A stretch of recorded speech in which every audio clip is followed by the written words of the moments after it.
ดังว่าดอกบัวนี้บูชาพระสัมมาสัมพุทธ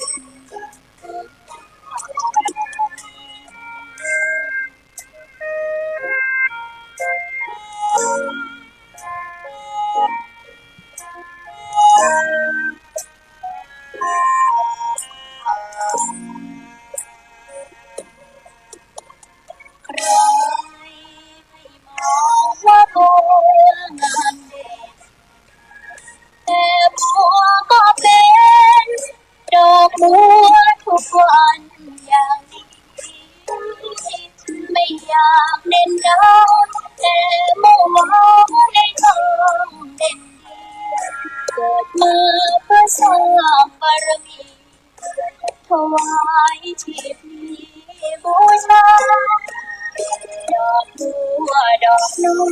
ยเฝ้าคอยคนที่ใจบุญมาออกเอื้อเพื่อคุณรู้ค่าของบุญเก็บบัวขึ้นมาเพื่อสร้างความดีและสร้างบารมีดังว่าใช้ดอกบัวนี้บูชาพระสัมมาสัมพุทธ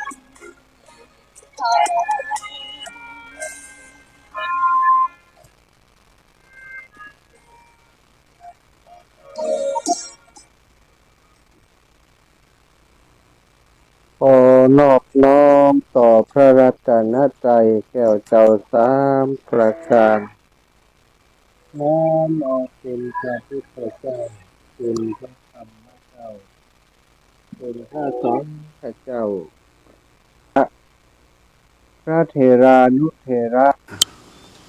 เพื่อนสหธรรมิกสหพรหมจารีทุกรูปทุกองค์ปกครองรักษาศรัทธาสาธุชนคนดีเท่าแก่อีป่ออีแม่ตั้งหลายทุกท่านทุกคนติดตามรับฟังรายการสารธรรมยามค่ำตั้งสถานีวิทยุเพื่อการศึกษาวิทยาลัยสงฆ์นครลำปางและสถานีวิทยุ 104.50 เมกะเฮิรตซ์สถานีวิทยุเพื่อการศึกษาศาสนาวัฒนธรรมวัดฝายหิน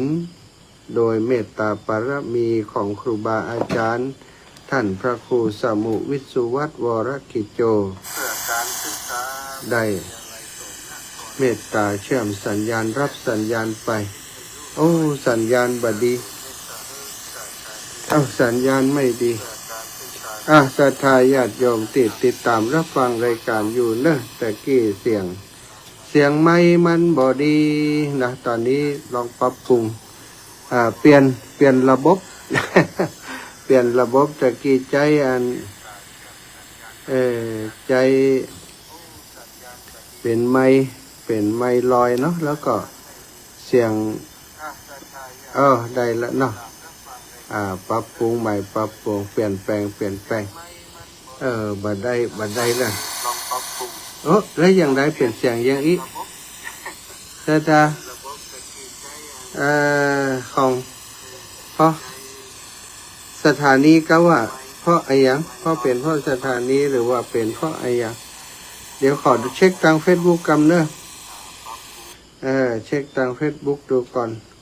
ถ้า Facebook บ่มีปัญหาก็แสดงว่าสถานีมีปัญหาขอเช็ค Facebook กันทาง Facebook เป็นอย่างไรพ่อทาง Facebook โอเคก็ทาง Facebook โอเคไหมครับทาง Facebook เป็นอย่างไรพ่อทาง Facebook เสียงชัดดีแสดงว่ามีปัญหาที่สถานีเนอะสถานีมีปัญหาที่สถานีต้องบอกน้องนัดว่าต้องเช็คว่าสถานีมันเสียงโซ่ซ่าเนอะเสียงมันอย่างใดไม่ปกติ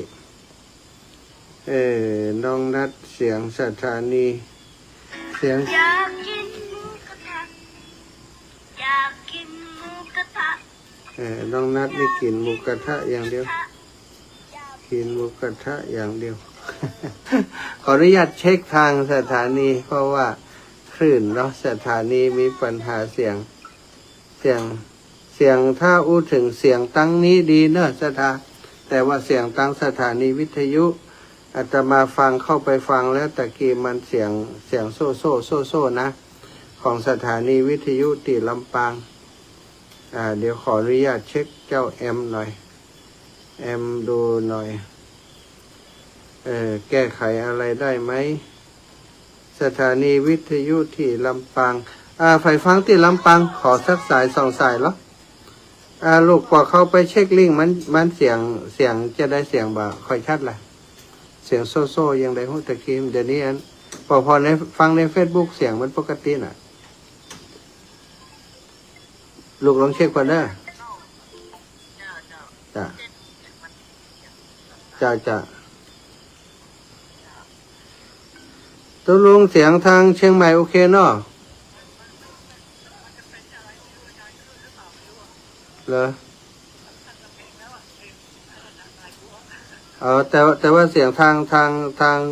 ตอนนี้ทาง Facebook ของผมมันเสียงมันชัดอยู่นะครับผม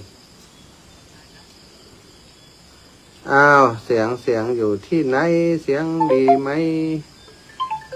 เสียงลำปะนี่เสียงตั้งใดดีเลยยังอยู่เจ้าดังอยู่แหละ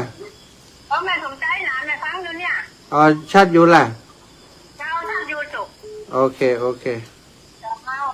แม่เสียงชัดอยู่แหละเสียงชัดก็ฮัลโหลแม่บัวลอยสายเขียวฮะอดอันแต่เขาฟังผลในลิงก์ก็อดอันเจ้าเจริญปอนแม่เสียงบ่ค่อยนี่ล่ะวิทยุดีกะแต่ในเทศมันอย่างนี้ฮะในเทศมันแบบพอแล้วมันอย่างนี้เดี๋ยวเหรอเสียงเขาอูนี่ยังมีแล้ววะเสียงเฟซในวิทยุในเปิดวิทยุนี่ใจเขาฟอเฟซเขายังดังอีแม่เล่งตีเฟซตัวเก่ากะโอเคบายเอาสถาญาติโยมเอาปอนแล้วเด้อ พอแล้วยายพรพูดเรื่องละโอเคมีปัญหายายพรโอเคแล้วแหวสถาญาติโยมตะกี้มีปัญหาเนาะตะกี้มีปัญหาก็ต้องแก้ปัญหาพอแล้วนะสำหรับว่ายังได้เจ้าชัดอยู่เนาะโอเคโอ้สาธุค่ะนมัสการค่ะว่ายังได้ชัดก็ที่ท่านดีละเจ้าที่อันฝ่ายหินนี่นะฝ่ายเห็นนี่ดีอยู่แล้วเพราะว่าเป็นเสียงเป็นเกาะจาก Facebook เขาเช็ค Facebook โอเคอยู่แต่ที่ลำปางมันเป็นน่าจะเป็นเทคนิคสถานีสาธุนะแม่จะขอบคุณนะพระท่านเจ้าสาธุจ้ะศรัทธาญาติโยมก็ฟังกันไปเนาะฟังได้ยินผมได้โซ่เซ่ตะกี้ฟังมันโซ่เซ่นะแก้แล้วเจ้าแก้ไขแล้วเนอะศรัทธาญาติโยมเอาเรียบร้อยเนาะลูกสาวไปแก้ไขแล้วศรัทธาพบปะกันแล้วก็ปาไหว้พระก่อนเนอะไหว้สาเสียงดีแล้วเจ้าสาธุโยมแม่ครูกราบพระพร้อมกันกราบ1พุทโธเมนาโถกราบ2ธัมโมเมนาโถกราบ3สังโฆเมนาโถอิมินาสกาเรนะพุทธังอภิปูชยามิอิมินาสกาเรนะธัมมังอภิปูชยามิอิมินาสกาเรนะสังฆังอภิปูชยามิอระหังสัมมาสัมพุทโธภควาพุทธังภวันตังอภิวาเทมิสวากขาโตภควตาธัมโมธัมมังนามัสสามิกราบ สุปฏิปันโนภะคะวะโตสาวกสังโฆสังฆังนะมามิครับนะโมตัสสะภะคะวะโตอะระหะโตสัมมาสัมพุทธัสสะนะโมตัสสะภะคะวะโตอะระหะโตสัมมาสัมพุทธัสสะนะโมตัสสะภะคะวะโตอะระหะโตสัมมาสัมพุทธัสสะพุทธังสารนังกัจฉามิธัมมังสารนังกัจฉามิสังฆังสารนังกัจฉามิตุติยัมปิพุทธังสารนังกัจฉามิตุติยัมปิธัมมังสารนังกัจฉามิตุติยัมปิสังฆังสารนังกัจฉามิตาติยัมปิพุทธังสารนังกัจฉามิ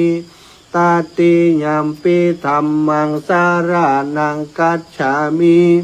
ตาติยัมปิสังฆังสารนังกัจฉา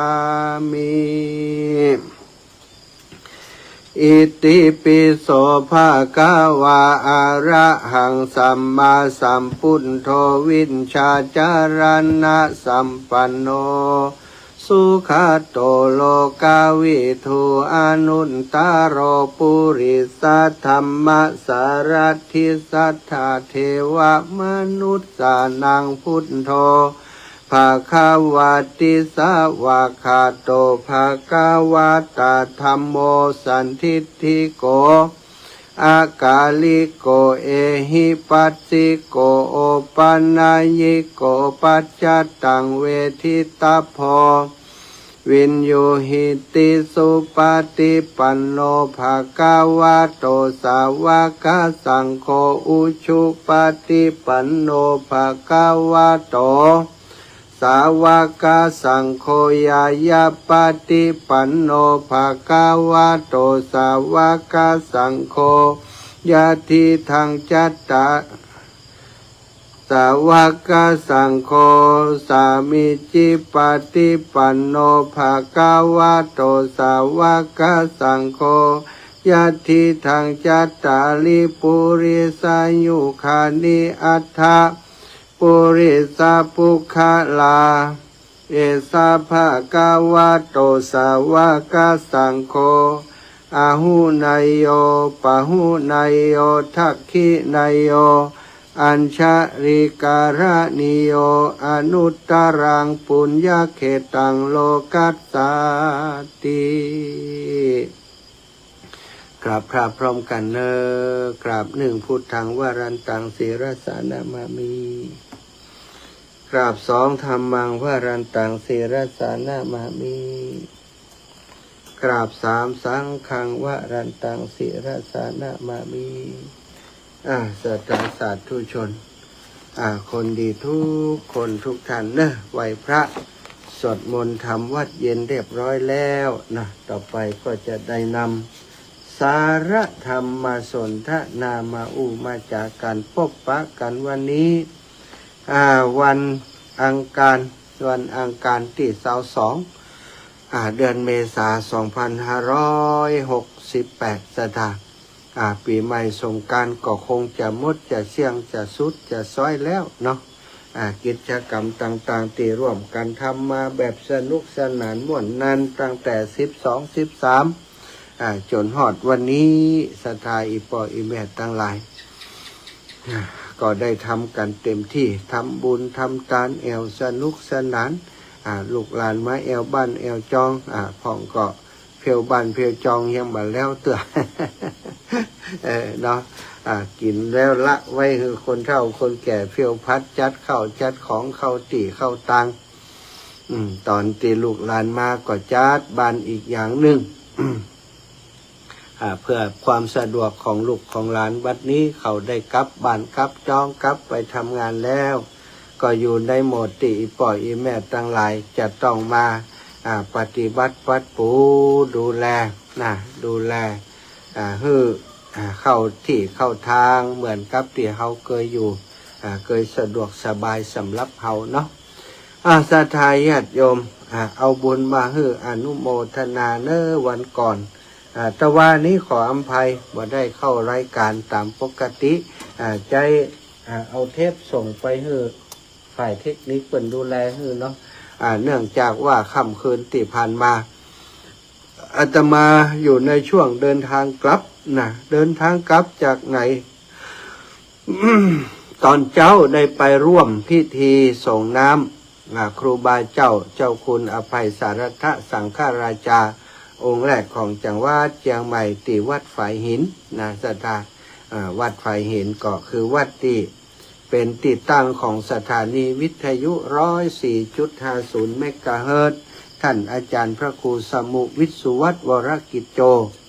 เป็นสมภารเจ้าอาวาสอยู่เป็นครูบาอาจารย์ที่มีเมตตาต่ออาตมาก็เลยได้ไปร่วมงานกับครูบาอาจารย์ทุกครั้งที่มีงานที่วัดฝายหินถ้าบาดเจ็บเป็นเย็นอุ่นบัดติดภาระธุระอย่างนักหนาก็ไปเสมอเนาะวันนี้ครั้งนี้ก็ได้ปาศรัทธาญาติโยมจากต่างเมืองฝางคุณโยมกนกพิษชัยนาพี่น้องห้วยงูในเอาโรงทานไปออกโรงทานเอาเข้าซอยไปเตรียมไป200-300 ชุดสถานแต่ว่าคนมาบัดถึง100 เนื่องจากว่าเป็นวันทำงานของคนในพื้นที่เปิ่นเนาะก็มีคนบัดนักบัดหลายต่อใดก็มีศรัทธาพี่น้องนะจากลำปางก็ขออนุโมทนากับศรัทธาญาติโยมพี่น้องบ้านปงใต้พี่น้องบ้านศรีหมดเก้าเนาะที่ได้ไปร่วมบุญกับครูบาอาจารย์เนาะเหมารถกันไปแอววัดฝายหินแล้วก็โซดไปแอววัดพระธาตุดอยคำก็อย่างกากันขอบคุณแม่บัวเย็นจันทบหัวหน้าจะใครรับไปถึงไหนสมชาติห่วงก็งอบอยู่ติ๊กนี่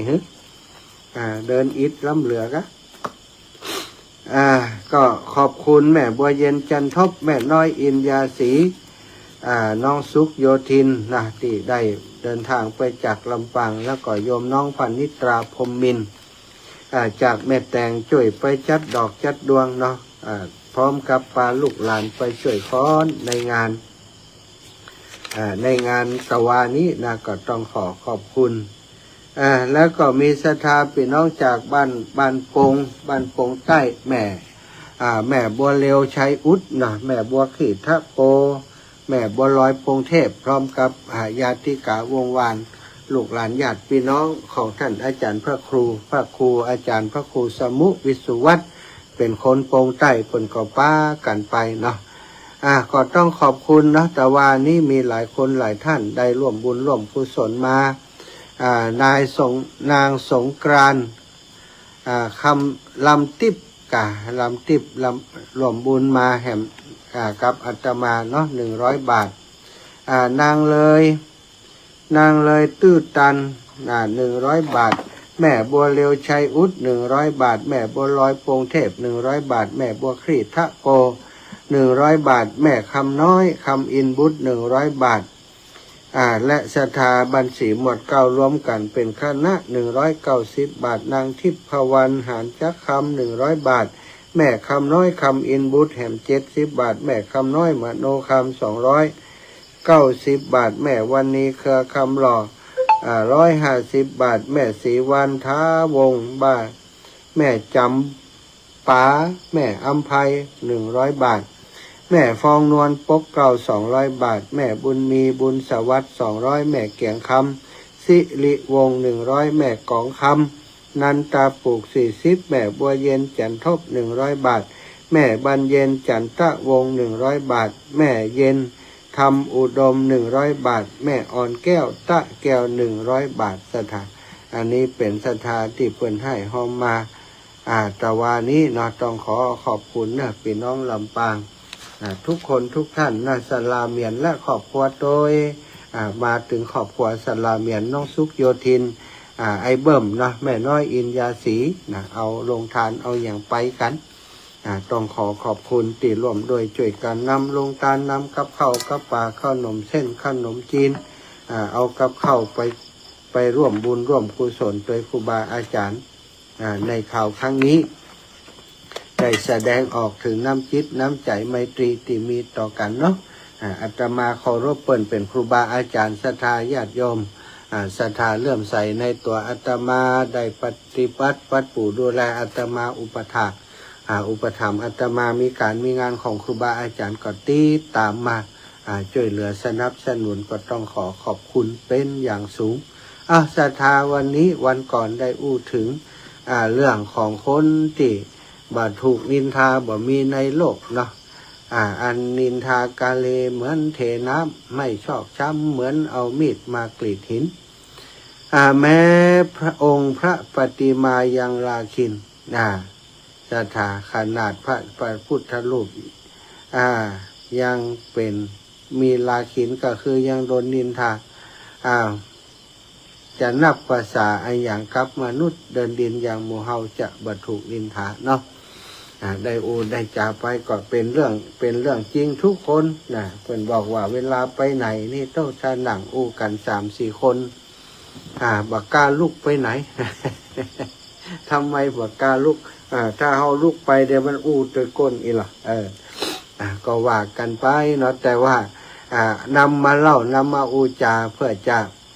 เตือนจิตสะกิดใจเวลาจะถึงคนอื่น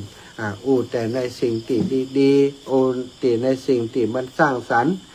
เรื่องบดีของคนอื่นก็บ่ต้องไปหู้มันหู้แต่เรื่องดีๆเวลาก็แต่เรื่องดีๆถ้าเฮาไปแต่เรื่องบดีของคนอื่นเนาะตัวเฮาก็จะกลายเป็นคนบดีไปเพราะบดีที่ไปเล่าหน้าจะขวัญเขาเนาะสัทธาพอเล่ามันก็ติดเป็นนิสัยนะสัทธาเอาคนนั้นมาว่าเอาคนนี้มาว่าสุดท้ายตัวเองก็บ่ได้ว่าคือตัวเก่าซากรรมนี่ก็มีเยอะแยะเนาะใจถึงเรื่องนี้ไปเอาละวันนี้แหมเรื่องใหม่เรื่องของการคบคนศรัทธาญาติโยมเฮาอยู่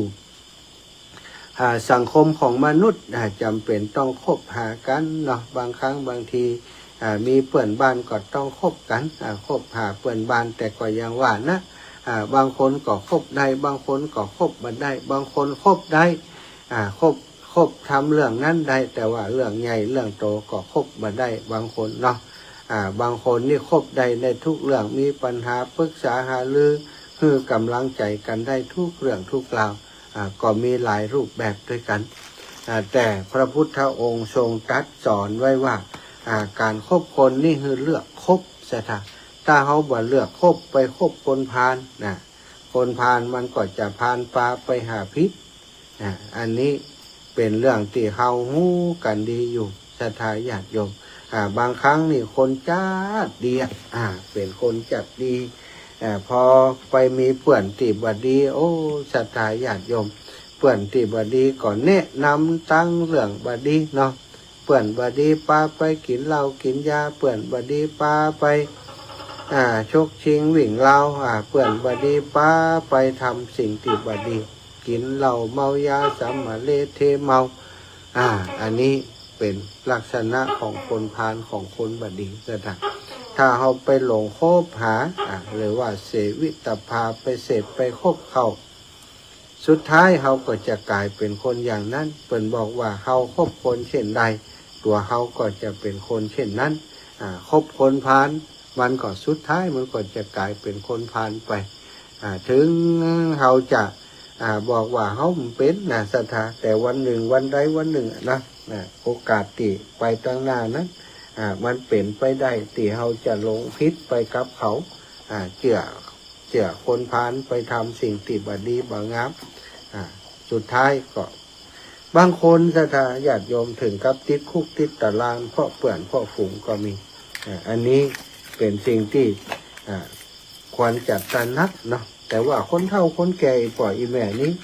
บ่ค่อยมีปัญหาละคนที่ยังหนุ่มยังกำกาอย่างกาพุ่นที่จะมีปัญหาแต่ขอเฮาก็ฟังเอาไว้ฟังเพื่อ อาจจะไปรับสติปัญญาฟังเพื่อจะเป็นข้อคิดสะกิดใจไปอู่กับลูกกับหลานบอกลูกบอกหลานได้เนาะวันนี้ก็จะนำเรื่องราวที่มันมีมาแล้วมันเกิดขึ้นแล้วในสมัยพุทธกาลในอดีตปูนนะศรัทธาญาติโยมสมัยพระพุทธเจ้านี้นะก็มีสาวกของพระองค์มีเยอะศรัทธาบางคนก็อย่างว่านะบางคนก็ดีบางคนก็บ่ดีนะสาวกของพระพุทธเจ้าบางคนที่สอนบ่ได้พระองค์ก็บ่สอนนะศรัทธาบางคนที่สอนบ่ได้เนี่ยถ้าสอนบ่ได้แล้วพระองค์ก็บ่สอนแต่บางคนที่พอจะสอนได้ถ้ามีเรื่องราวที่คนนี้อดีตเดิมเขาเป็นอย่างไรทำไมเขาถึงเป็นอย่างนี้พระองค์ก็จะนำมามาจากมาเล่ามาสอนมีเรื่องว่ามีสาวกมีสหายมีเพื่อนกัน2 คนสหายก็คือเพื่อนมันเป็นเพื่อนกันนะศรัทธาญาติโยมเป็นฆราวาสเป็นเพื่อนกันไปมาหาสู่คบกันกินเหล้ากินยาแอลด้วยกันนะพอถึงมาวันหนึ่งเพื่อนคนหนึ่งได้ไปฟังธรรมจากพระพุทธเจ้าก็ได้สนใจที่จะมาบวชในพระพุทธศาสนาตั้งใจว่าจะมาปั่มเปงในพุทธศาสนาแล้วก็ปรากฏว่าเพื่อนแห่งคนนั้นไปบวชในสำนักของพระเทวทัตสถานเทวทัตนี้มีอยู่ช่วงหนึ่งเนาะที่แกไปขอทำหน้าที่แทนพระพุทธเจ้าบักใหญ่ไฟสูงไปขอพระพุทธเจ้าว่าบัดเดี๋ยวนี้พระองค์ก็พระชนมายุนักแล้วก็ตากตำทำงานมานักเหนื่อยพระวรกายบ่ไหวแล้วข้าพระองค์ขออาสาปกครองหมู่สงฆ์แทนว่ะ พระพุทธเจ้าก็บอกว่าเทวทัตถ้าจะให้ปกครองแทนนั้นเขาก็มีตัวเลือกหลายนะพระสารีบุตรก็ดีโมคคัลลานะก็ดีท่านกัสสปะก็ดีนั้นจะเหมาะสมกว่าเธอนั้นยังบ่ใจเตื้อยังบ่เหมาะสมที่จะมาทำหน้าที่แทนเขาหรอกว่าตรงๆเลยเนาะเทวทัตก็โกรธก็เกลียดย้ายทางหนีไปอยู่คนเดียวเหมือนกับว่าไปเป็นเจ้านิกายแห่งนิกายหนึ่งอินเตอร์เนาะแตกจากพระพุทธเจ้าไปตั้งตัวเป็นศาสดาแล้วก็มีคนเชื่ออยู่แม้กระทั่งพระเจ้าอาชาติศัตรูก็ยังไปสู่ฮกพระเทวทัต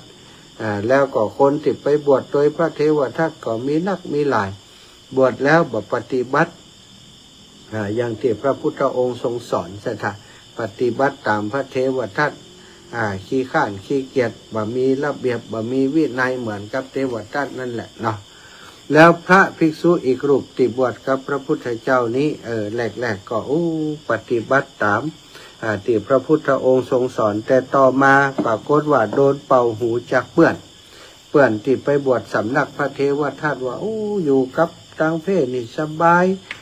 บ่ต้องไปบิณฑบาตอาหารเยอะแยะไปหมดนะท่านจะไปเหนื่อยกับการบิณฑบาตอย่างมากินด้วยเฮาเพศว่า ภิกษุรูปนั่นก็เชื่อศรัทธาไปอยู่กับเพื่อนนะที่ขยาศีสะที่พระพุทธที่พระเทวทัตอยู่นะ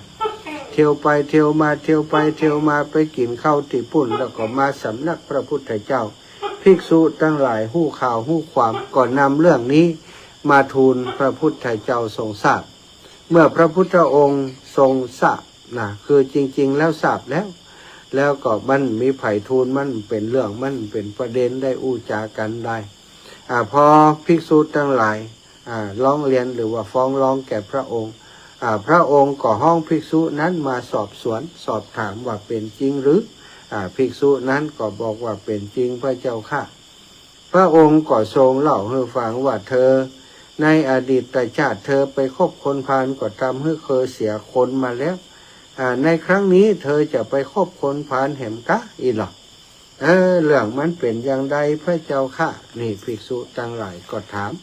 เรื่องมันเป็นมาเป็นไปอย่างใดพระเจ้าค่ะขอทราบความหน่อยพระเจ้าค่ะภิกษุทั้งหลายก็อยากทราบว่าเรื่องราวมันเป็นจะใดเป็นมาเป็นไปอย่างใดพระพุทธองค์ก็ทรงเล่าให้ฟังว่าสมัยก่อนมีพระราชาผู้มี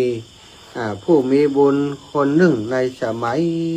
อดีตการเมื่อนานมาแล้วชื่อพระเจ้าสามะนะแล้วก็พระเจ้าสามะนี้มีคนเลี้ยงม้าที่เป็นบัณฑิตมีคนเลี้ยงม้าที่เข้าใจ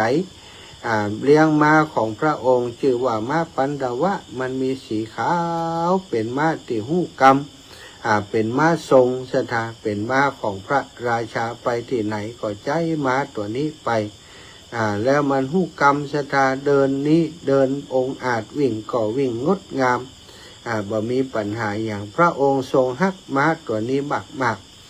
ก็มอบให้คนดูแลม้าที่มีความรู้ที่สุดดูแลคนดูแลม้าก็ดูแลเป็นอย่างดีแต่ธรรมชาติของคนเฮาวันหนึ่งคนดูแลม้าแก่เท่ามาก็ถึงแก่การทำกาละเสียชีวิตตายไปสถานเมื่อคนเลี้ยงม้าตายไปหลานของคนเลี้ยงม้าอยู่ในสำนักกับคนเลี้ยงม้าหันก็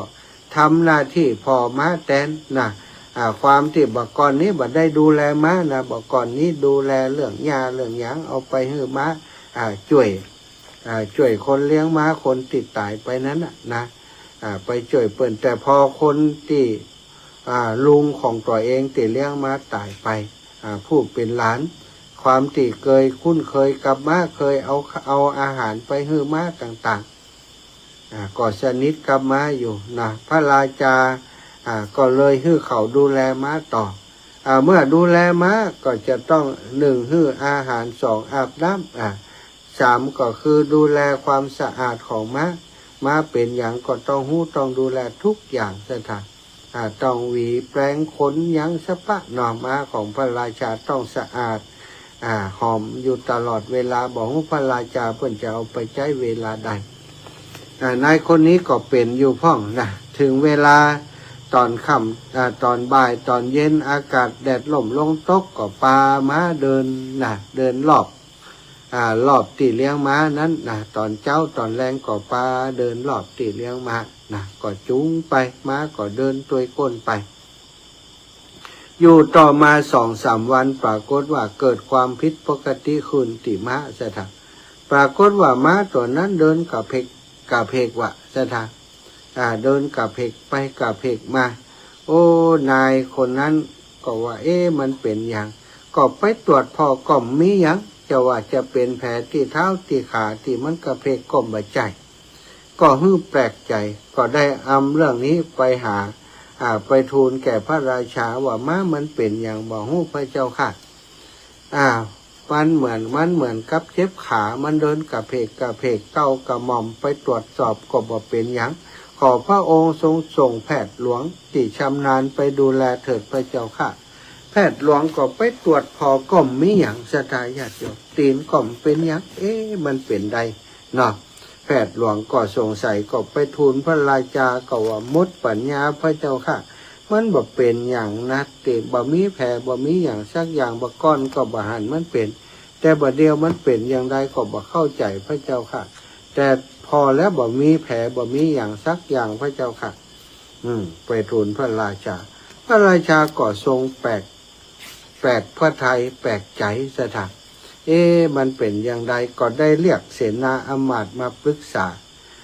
อมาตย์ผู้เป็นอาจารย์และเป็นที่ปรึกษาของพระราชานั้นคือพระโพธิสัตว์พระโพธิสัตว์ก็พระพุทธเจ้าเป็นพระโพธิสัตว์ในยุคนั้นนสถาเป็นอมาตย์เกิดในตระกูลอมาตย์แล้วก็เป็นอมาตย์ผู้สอนหนังสือให้กับพระราชาตั้งแต่ทรงพระเยาว์จนพระองค์ได้มาครองราชย์เป็นราชาก็ได้อยู่รับใช้ใครชิดมีปัญหาอย่างก็ให้คำปรึกษาพระราชาปรึกษาคนอื่นเขาบ่ฮู้ก็ไปปรึกษาท่านอมาตย์อมาตย์ผู้เป็นโพธิสัตว์ก็เดี๋ยวก่อนเนอะข้าพระองค์ต้องไปดูก่อนว่ามันเป็นอะไรอย่างกันแน่ต้องไปดูสถานที่เลี้ยงไปดูลักษณะที่มันเดินกับเพกก่อนพระเจ้าค่ะพระโพธิสัตว์ก็ไปสังเกตตั้งแต่เจ้าเวลากินหญ้าเวลาอาบน้ำเวลาเนี่ยอย่างตอนเวลาอาบน้ำมันก็บักกระเพก เวลากินยาทำอย่างแถวนั้นก็บาหันมันเป็นอย่างแล้วก็เวลาที่มันออกเดินสถาเวลาเดินตัวคนเลี้ยงมันนี่มันก็เดินกับเพกเพราะคนเลี้ยงนั่นสถาคนเลี้ยงติดจูงไปนั้นมันเป็นคนขาเป๋มันก็เดินกับเพกจูงมาไปมันก็กาเป๋ไปหยอบไปเดินไปหยอบไปเดินไปเดินขาเป๋เป็นอย่างนี่นะก็สังเกตต่อไปแหมว่าเวลามันบ่เดินตัวคนหมอนั่นมันก็เป็นอย่างสถาเวลามันเดินตัวคนหมอนั่นมันก็ปกติแต่เวลาใดที่มันเดินตัวก้น คนเลี้ยงนายสิริทัศน์นั้นมันก็จะขาเปด้วยเหตุว่าคนเลี้ยงนั้นคนที่จูงนั้นมันขาเป๋ม้ามันเป็นม้าฉลาดมันก็คิดว่าคนมันจะต้องเดินตามแบบที่คนฝึกเดินเปิ่นเดินให้ดูว่าบางครั้งเปิ่นสอนเนาะคนเลี้ยงว่าคนก่อนเปิ่นสอนเนี่ยฮือหย่อฮือคุกเปิ่นเดินฮือพอทำฮือพอมันก็คิดว่าพอคนเลี้ยงคนใหม่ทำฮือพออย่างมันจะต้องทำอย่างเปิ่นสุดท้ายพระโพธิสัตว์ก็พบความจริงว่าเป็นอย่างก็ไปทูลพระราชาทราบพระราชาพอรู้ความจริงแล้วก็เป็นอย่างนี่เองแล้วจะจัดการอย่างไรล่ะท่านอาจารย์พระโพธิสัตว์ก็บอกว่ามีสถานเดียวพระเจ้าค่ะก็คือต้องเปลี่ยนคนดูแลเปลี่ยนคนจูงเปลี่ยนคนเลี้ยงถ้าเปลี่ยนแล้วมันก็อย่างมันก็จะเดินกับเพกอย่างนี่ศรัทธาพ่อแม่ทั้งหลายขนาดสัตว์คบกับคนที่มันขาเป๋มันก็ยังขาเป๋ไปได้เนาะอันนี้เป็นนิทานมาเล่าให้ฟังศรัทธาเป็นชาดกไม่ใช่นิทานธรรมดาเป็นชาดกที่พระพุทธองค์ทรงนำมาเล่าเพื่อจะเตือนสติภิกษุที่ไปคบคนพิษศรัทธาไปคบพระเทวทัตไปคบสาวกของเทวทัตซึ่งเป็นผู้ลามกเป็นผู้มักใหญ่ไฟสูงเป็นผู้ตีบวชมาเพื่อหวังลาภสักการะบ่ได้หวังเพื่อจะปฏิบัติคือบรรลุมรรคผลนิพพานพอได้ความอย่างอันก็ไปแจ้งให้คนเลี้ยงนั้นว่าเธอหมดธุระและหมดหน้าที่แล้วสาเหตุที่มามันเป็นอย่างก็เพราะเธอเป็นผู้ที่มีร่างกายผสมประกอบขอให้เธอไปทำหน้าที่ด้านอื่นเอาด้านการดูแลม้านี่เดี๋ยวจะหาคนที่เหมาะสมมาเลี้ยงดูต่อไปก็ตกลงว่าเปลี่ยนคนเลี้ยงสถาพอเปลี่ยนคนเลี้ยงม้าก็มาเดินกลับเป็นปกติเหมือนเดิมพ่อแม่ทั้งหลายนี่อันนี้ก็เป็นสิ่งที่เป็นข้อคิดสะกิดใจเนาะกับเขาทั้งหลายคบคนเช่นใดเป็นคนเช่นนั้นแม่เขาเป็นคนเฒ่าคนแก่นี้ก็มีส่วนอยู่ที่จะเอามาปฏิบัติเนาะคบคนดีฟังคนดีคบหากับคนดีไว้ชีวิตที่เหลือมันเหลือน้อยลงไปทุกวันทำสิ่งที่เป็นประโยชน์กับตัวเก่าฟังน้ำฟังธรรมเข้าวัดเข้าวาคบเพื่อนฝูงที่หุ่มวัดหุ่มวาด้วยกันที่มันหุ่มไปอย่างอื่นที่มันบ่เข้าวัดเข้าวาก็ไปคบละคบแต่คนที่จะเกิดประโยชน์คบคนที่เป็นสร้างบุญสร้างกุศลคนที่พาไปปฏิบัติเนาะสถานตอนนี้วันนี้ก็เวลาต่อหูแล้วนะวันนี้จะจัดรายการหลายชั่วโมงน้อยศรัทธาญาติโยมกระเดียวจะต้องเข้ารายการติดเชียงใหม่แฮมติดเชียงใหม่ไปขึ้นสีขาวนี่2 ชั่วโมงวันนี้นี่ตากแดดหนักไปหน่อยนะมีคนตักหวานหน้าดำแล้วก็มีอาการปวดหัวนิดหน่อยปวดหัวก็กินยาบ่ได้เพราะว่าเป็นโรคกระเพาะอดเอาเดี๋ยวหนวดเดี๋ยวหยังเอารับไปก็ถ้าจะหาย ก็เดียวไผ่ตีจะติดตามต่อก็ดูทาง Facebook ไลฟ์ก็ได้หรือว่าจะไปติดตามเนาะทางสถานีวิทยุติดตามทางสถานีวิทยุในเครือข่ายของคุณดารุณีก็ได้เป็นก็ออกอากาศอยู่ ต่างเชียงใหม่ต่างลำปางลำพูนพะเยาแปะน่านนะก็จะได้ยินพร้อมกันกุฏิจะเอาท่านอาจารย์เสน่ห์กาลงและครูบาอาจารย์รูปอื่นมาออกรายการตัววันนี้ปรากฏว่าท่านอาจารย์เสน่ห์กาลงนะไปปทุมธานีเนาะไปวัดใหญ่เนาะเพิ่นมีทำบุญมีถวายทานแก่พระสงฆ์องค์สังฆเจ้านักหนาอยู่ทั่วประเทศนะเพิ่นก็ไปกันเยอะอยู่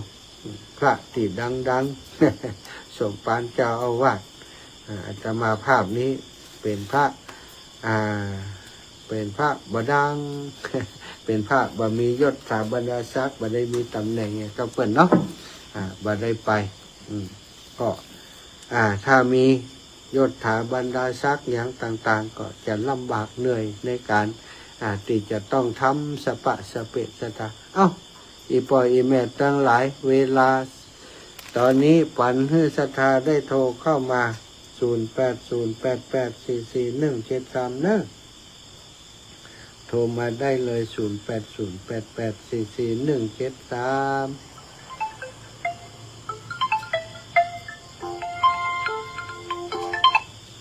จะถวายความเคารพทุลุงอาจารย์พูดที่ผมสบายใจนะจริงมันของแท้เนี่ยไม่ใช่ของเล่นนะเนี่ยอาจารย์ที่พูดมาเนี่ยครับผมไม่เหมือนกันนะคนละอย่างพูดไม่เหมือนกันนะครับขอบคุณเนี่ยอาจารย์เนี่ยขอบคุณมากครับหลวงตาจริงไปจริงอาจารย์ไม่ได้กลับแล้วครับนิพพานแน่นอนขอบคุณครับขอบคุณครับ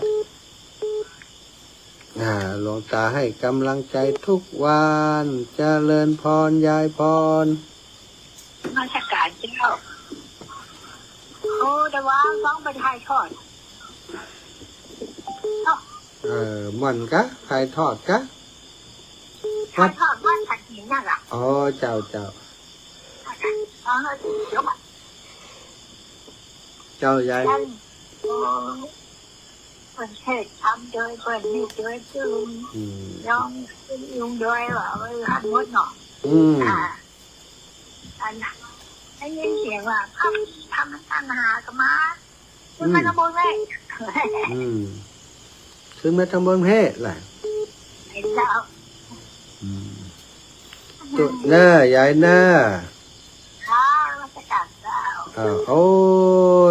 ขึ้นเติงหาแต่เจ้านี่มาแล้วนี่พี่น้องเสลียมหวานนะอีป่อเจริญปอนป่ออาจารย์มาสุสานจ้าป่อเดี๋ยวขอถามเลยเพราะนั่นแม่ก็ที่อยู่บ้านท่าก็ตะบนท่าก็เพิ่มไปสวยจังหายแม่บัวลอยใช้สวรรค์อีป่อบอกเขาเพิ่นช่วยติดต่อเพี้ยนผมมีเพี้ยนอยู่นั่นนะชื่อไหนผมนำสกุลไอดีนะมันสกุลไอดีล่ะบ้านนั้นท่าก็กะบ้านท่าก็นะผู้จัดจังหายทุกคนถ้าเพิ่นถามสืบถามได้แม่ช่วยโทรมาบอกเกี่ยมาสันสร้างได้ค่ะเดี๋ยวปุ่นต้องบอกปุ่นได้รายการไปอันขึ้นสีขาวปุ่นนะเนาะจ้าเปิดฟังอยู่นะตอนนี้ทำถึงปุ่นเดี๋ยวปุ่นครึ่งหลังเดี๋ยวตอนนั้นยังก็10 นาฬิกาจะปูนไอดีเนอะจ้าป่อคนอยู่บ้านตาก้อนะหุ่นจักกับผมแล้วคนซื้อพิซซ่าครับคนหัวยาวอีเนอะสาธุป่อสาธุเนอะขอบคุณมากครับผมศรัทธาญาติโยมเช็คเวลา19:52ได้แหม2-3 สายมาโทรมาปั่นกันคนน้อยตังลำปูนเนาะได้ยินก่อนนี่ลำปูนได้ยินได้ยินบ้านห้องลำปูนโยมแม่บุษบงเจริญพรโยมแม่บุษบงนมัสการหนูพระอาจารย์แต่ว่าพระอาจารย์นายเทียนแม่ไปไม่ได้เสียได้นะพระสงฆ์น้ำครูบาเจ้าแม่ได้ยินชื่ออาจารย์เลยมาลุยเนาะไปจับเสียดายแล้วอยู่บ้านไหวกว่าเต้ากันเนาะสุขภาพมันแบบอำนวยไปไม่ได้จับแค่ไปแต่ เจ้า เจ้า เดี๋ยวไว้จนจบอ่ะ อ๋อเจ้าเจ้า เจ้านมัสการเจ้า สาธุเจ้า อาทิตย์อ่ะอิตเนาะอาจารย์อิตนะเจ้มันโอ้ยมาเก่งมาชอบไปพุทธิเจ้านมัสการเจ้า สาธุเจ้าเจริญปอนแม่ย่าแก้วบ้านกาดโปง เจ้าทั้งลูกอยู่เด้อเจ็บทั้งเด้อ ฟังอยู่กา ทั้งกาเนี่ยยำทั้งวัน เอ๊ะ เจ้ากระโดวันจันทร์นะแกเป็นทั้ง จ้า เยอะที่ไหนลูก อยู่ป่าจ้าบ้านเปียงปอกอีกครับเปียงปอกอย่างพวกแม่ ยังโอ้ อันจันเปียงปอก ยังปอกนี่เนี่ยคุณว่า อยู่อันตำบลโป่งน้ำห้อนใกล้ที่อาจารย์เจริญอยู่นะแม่มอนปินน่ะใกล้บ้านมอนปิน แต่วันที่เนี่ยลูกจะมาครับนะ วันที่19เสร็จงานหลวงปู่แล้วก็เข้าลำปาง1 อาทิตย์แล้วก็วันที่24กดตันพระปาแม่จ้าขอบคุณแม่เด้อ จะเป็นกำลังใจ เจ้าแม่สาธุเป็นกำลังใจเหมือนกันแม่บัวขีดถ้าโปถึงค่ำก็จะวะ ตอนนี้การนั่นทานหน่อยสิให้เขาของเป็นของปลอม เฮ็ดทอบปะเมียกะ ไม่เนาะเฮ็ดใหม่หนาเฮ็ดใหม่ โอ้ แก้ว ปะเมียอี เจ้า เออ เองชื่อกันแมงอย่างมากเนี่ย เกี่ยวกับแห้งปลาลินถึงวัน4 โมงก็ โอ้ ถ้าหลานท่านพระครูบอกไปจะได้ไปเด้อหน้าบุญนะ โอ้ล้อหลานเพิ่นไปเนาะ หลานไปงั้นนะว่าเขาอ่ะโอ้หน้าบุญนะ คน เข้ากับห้องเฮ้ยบ่มไปเห็นนะจะไปเต๊กินกันแล้วก็กินข้าวซอยกินอย่างกันเนี่ยก็ร้อนนะ เจ้าแม่ ปะจะแน่ต้องสอนมาพอดีเนาะก็ไม่ย้ายอย่างนั้นจะถามจะไม่แก่ไง ย้าย จริงไม่แก่ย้ายอย่างที่ร้านก็ยินกระเสียไม่ได้หันหน้ากำเตี้ยอย่างไรแต่ย้าย แม่แตงนะชื่อแม่อย่างหูจำได้ละคนแม่แตงเจ้าแม่ ล้ำก็เดี๋ยวบ่ล้ำก็บ่ง่ายไปหนาเพราะว่า ล้ำกะหมักอร่อยหมัก เดี๋ยวมีกะ จ้าสาธุนะแม่ จ้า บุญรักษาแม่นวลยอดคำปันสายสุดท้าย ตายคือท่าแล้วจ้า เจ้าสุดท้ายแล้วก็เดี๋ยวจะเข้าเชียงใหม่แล้ว เข้ามาเชียงใหม่อยู่เนาะ เดี๋ยวจะเข้าเชียงใหม่เดี๋ยวจะเข้าเชียงใหม่ ฝนตกพระเจ้า ก็ตกอยู่แม่ แค่ว่าตก ตกน้อย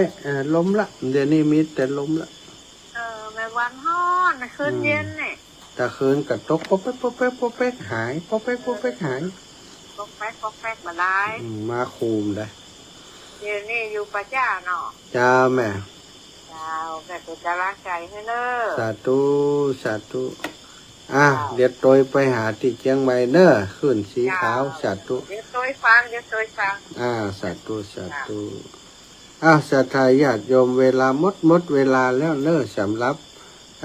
รายการตั้งลำปางก็ขอขอบคุณทุกคนทุกท่านที่ติดตามรายการขอความสัสดีจงมีแก่ศรัทธาสาธุชนทุกคนทุกท่านเนอะจัตตารโอธรรมาวัฏันติอายุวันโนสุขังพระลัง